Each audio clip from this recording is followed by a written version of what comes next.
Um tempo atrás, a minha professora de redação fez uma pergunta para a sala que é comum, é inevitável, é tão antiga quanto a espécie humana e que eu vou repetir agora. O que é felicidade para você? Quais são as palavras que aparecem primeiro quando você se depara com essa intimação da existência? Não tem graça se você pensar muito, então apenas permita que elas apareçam sem medo de julgar a si mesmo por quais elas sejam. Foi isso que ela pediu e que a gente anotasse o mais depressa possível a resposta. E a minha resposta foi instantânea e, na minha opinião, uma que muitas pessoas concordariam, talvez você também. O que eu escrevi ali no cantinho do caderno foram 2 palavras apenas que carregam cada uma um peso muito maior do que parece possível. As palavras que eu pensei foram realização e amor. Faz sentido, né? Eu acho que é uma resposta bem alinhada com os nossos tempos, nesse período em que a gente tá começando a se descolonizar do American Way of Life, que dizia que o negócio mesmo era fazer dinheiro, comprar uma casa, um Palio 2.0, churrasco aos domingos e boa. E percebendo que tem outras coisas importantes, como dar vazão às nossas necessidades espirituais, de crescer, de fazer alguma coisa que nos realize, nos dê propósito, porque nós temos carências que se estendem muito além da mera subsistência e reprodução. Mas aí sobra o amor. E aqui eu não posso esconder que não tenho muito segredo. O que eu tinha em mente quando eu escrevi era o amor romântico. Era eu, você, 2 filhos e um cachorro. Eu não quero saber se aqui também há uma invenção capitalista voltada ao sistema produtivo ou não. Eu ainda quero alguém para compartilhar a vida, para dar as mãos e andar pelo parque, para suportar junto o pesado fardo da existência, de preferência com uma boa dose de carinho e com um eu te amo antes de dormir. Mas eu sei que apesar disso, o amor é mais do que isso. Eu sei que ele é enorme, é incompreensivelmente grande, de modo que talvez a gente tenha sido muito bobo em achar que uma palavra seria o bastante para conter tanta coisa. Por isso que os gregos tinham 4. Eros era o deus grego que correspondia ao Cupido na mitologia romana e que dá nome a um amor perfurante, de longe o mais intenso e o mais doloroso dos 4, tanto que parece ser o que a gente mais associa até hoje com o amor em si. O desejo insuportável por alguém específico, o magnetismo tanto físico quanto mental, a turbulência absurda e constante que pode, no entanto, transformar-se em calmaria bem antes do imaginado. O amor Eros é o mais forte e ao mesmo tempo o mais frágil. Pode acabar quando menos se espera, diferente da filia. Comumente traduzida como amizade, é um amor muito mais estável que se baseia num senso de camaradagem, de lealdade, com pessoas que a gente escolhe se aproximar, não por uma atração magnética, mas sim por uma afinidade de ideias e interesses compartilhados e uma dose de respeito mútuo que é muito importante, é muito bom.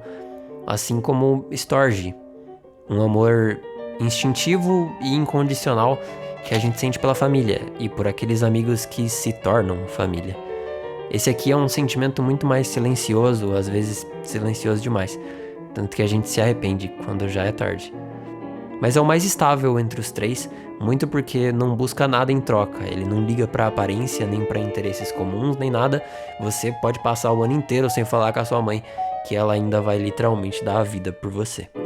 Aqui a gente começa a se distanciar do senso comum, daquilo que a gente parece capaz de entender, e a se aproximar de um amor não natural, de um amor estranho, tão estranho que dos 4 é o que menos permaneceu com a gente na contemporaneidade. Mas que ainda não é Storge, porque Storge, por mais estranho que pareça, ainda não é completamente incondicional. Por mais que não busque a princípio nada em troca, ele depende de algo, seja a ligação biológica, no caso da família, do instinto materno, ou ainda a familiaridade, o tempo junto que é exigido numa amizade que se torna tão grande que aí sim deixa de pedir algo em troca. Faz sentido. Storge é esquisito, sim, mas ainda assim entra nessa nossa cabeça que tá constantemente procurando pelo que me diz respeito, pela vantagem, pela troca favorável, por aquilo que eu ganho se eu te amar. O que não entra mesmo é ágape.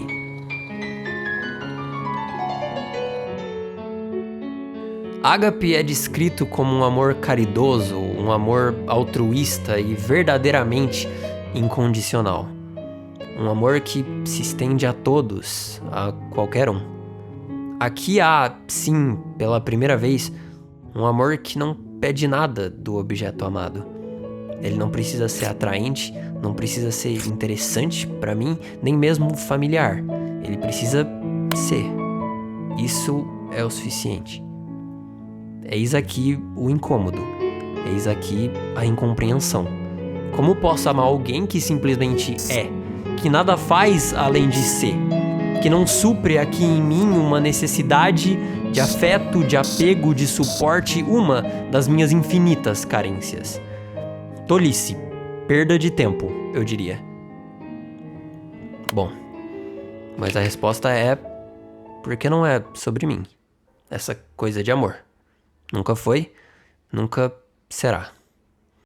O que é para nós tão difícil compreender em Ágape é aquilo que o nosso modo de viver utilitarista e autocentrado nos permitiu esquecer, mas que nunca deveria ter sido esquecido.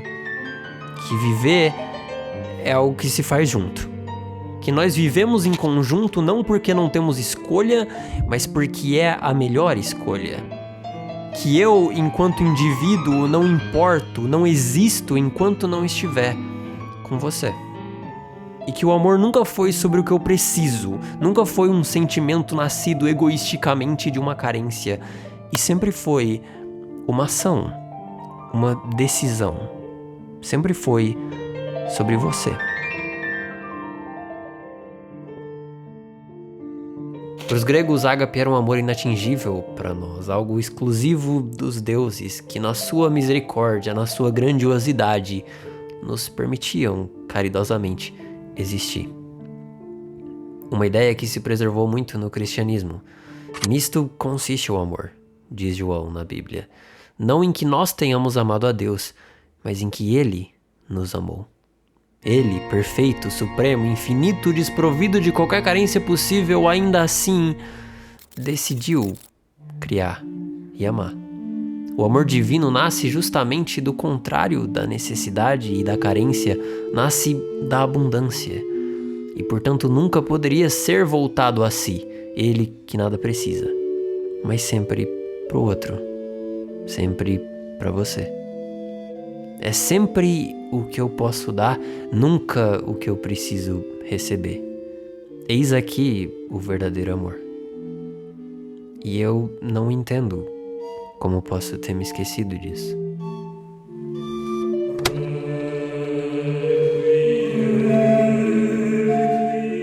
A verdade é que eu menti.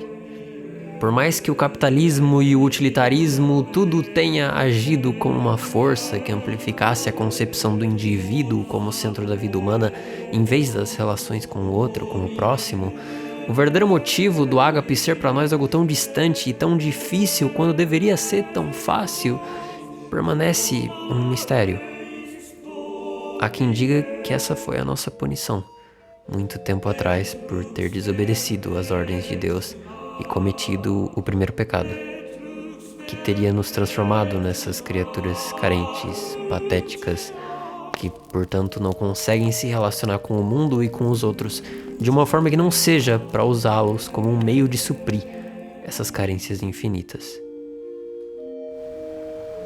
O que nós perdemos, aquilo que nós nunca podemos reaver, foi o amor verdadeiro, original. Os amores que nos sobraram, por mais bonitos que sejam, são simples distorções daquele ideal puro, primordial e agora inacessível. Inacessível porque somos carentes. E em nossa carência, o mundo nos aparece obscurecido. Nunca conseguimos ver nele aquilo que pode ser dado, somente o que pode ser tomado.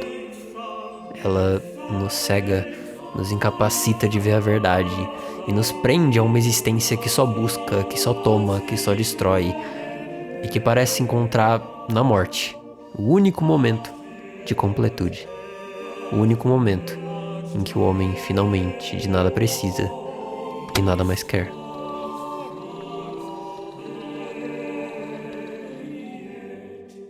E no entanto, há nessa obscuridão contínua e infinita uma luz que persiste. Uma luz que, quase por misericórdia, persiste em brilhar, tênue, no fundo da nossa razão. É verdade que ágape, enquanto amor divino, é impossível, inatingível para nós, criaturas eternamente carentes. Mas há, na simples compreensão desse fardo, na simples realização da nossa finitude, uma luz que tenta iluminar o caminho. Veja, ainda que eu não consiga sentir ágape, que ele não seja natural para mim enquanto sentimento, eu ainda consigo enquanto pura decisão. O ágape ainda me é acessível enquanto decisão consciente, movida por essa realização. Porque é essa realização que me permite entender que o verdadeiro amor, que a verdadeira felicidade, não é o suprimento total das minhas necessidades, que são infinitas, nunca acabam, e que seguir por esse caminho só me levará ao abismo da solidão perpétua. E que a minha verdadeira completude, por mais estranho, por mais distante que pareça, não está em mim. Está sempre no outro. Está sempre naquele que eu não conheço, naquele que eu não preciso, que eu não quero e que ainda assim existe aqui comigo. Está sempre em você. Porque só em você existe eu. No você que é rejeitado, isolado, subjugado, a minha própria rejeição, o meu próprio subjugamento e isolamento, e eu não posso permitir que você sofra sem sofrer com você. Eu não posso permitir que você chore sem chorar com você. E no momento em que eu entender isso, no momento em que essa luz brilhar forte o bastante, eu saberei, finalmente, qual é a minha verdadeira luta e a minha verdadeira busca.